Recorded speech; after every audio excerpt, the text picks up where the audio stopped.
বরিশাল পৌর সদরের হিজলা মুলাদি সংযোগ সেতুর পশ্চিম পাড়ে জয়ন্তীর শাখা নদী দখল করে বন্দরে নৌকা চলাচলের পথ বন্ধ করে স্থাপনা নির্মাণের প্রতিবাদে মানববন্ধন অনুষ্ঠিত হয়েছে।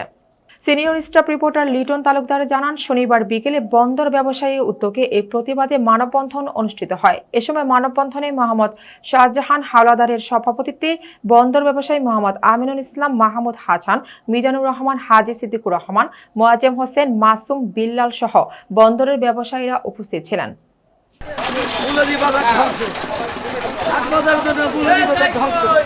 এখন এই বাজারে যদি ৮ বাজার না পেলে ওই নদী যদি না দেখে ট্রেজার লাগাই দিয়া পারমান পানি ওঠে।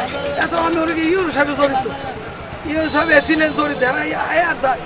এই যে ইউনো সাহেব অসিল যদি না দেয় মৌলভী বাজার যদি মরিয়ে গেছে বাদ দিচ্ছে এই তার যদি এটা চলে তাহলে মৌলভী বাজার থাকবে।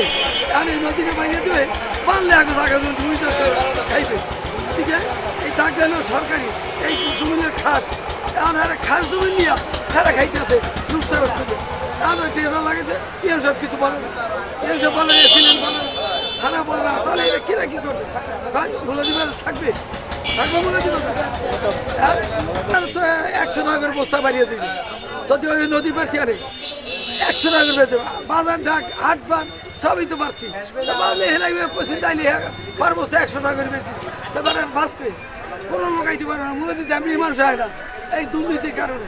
এখন বস্তা এটা যদি না দেখে চলবে না, চলতে পারবে না। আমার সামনে আরো বড় পদক্ষেপ এই মানববন্ধন করার কারণ মুলাদি নদীটা বন্ধ করে ফেলাইতেছে কিছু ভূমিদস্যুরা প্রত্যেক দিন ঘর তুললা এবং বালু ফালাইয়া ঘর তুললা নদীটা ছোট বানাই ফেলাইছে। ছোট বানাইতে এখন তারা নদীটা বাদ দিয়ে ফেলাইতেছে। যদি টোটাল নদীটা বাদ দিয়ে ফেলায় তাইলে আর মুলাদি বন্দর থাকবে না, মুলাদি বন্দরটা ধ্বংস হয়ে যাবে। এমনি আমাদের মুলাদি বন্দর ধ্বংস হয়ে গেছে, কাঠ বাজার নাই, এই গরু হাট নাই, ছাগল হাট নাই, প্রায় শেষ করে ফেলেছে ভূমিদস্যুরা ঘর তুললা। এখন যদি মুলাদি বন্দর রক্ষার্থে আমাদের ইউনো স্যারে এসিলেন স্যারের প্রত্যেকের কাছে আমাদের দরখাস্ত দেওয়া আছে, আবেদন দেওয়া আছে, কিন্তু তারা এমপি স্যারের কাছে কিন্তু কেউ এটার ভূরক্ষেপ করে না। তারা যাতে ঊর্ধ্বতন কর্তৃপক্ষের দৃষ্টি আকর্ষণ করি এজন্য যে তারা এই নদী বাঁধটা ঠেকায় এবং কি নদী বাঁধ ভূমিদস্যুর হাত থেকে এই মুলাদি বন্দর কি বাঁচায়। ভূমিদস্যুরা ঘর তুললে নদী বাঁধ এবং সরকারি জমি দখল করিয়া মুলাদি বন্দরটাকে একটা নিষ্ক্রিয় করে ফেলেছে। এই জন্য সরকার এবং ঊর্ধ্বতন কর্মকর্তারা এটি দৃষ্টি দেবেন যে ভূমিদস্যুরা যে অবৈধভাবে সরকারি জায়গায় ঘর না তুলতে পারে এবং নদী বাঁধ না দিতে পারে। এজন্য আজকে আমাদের এই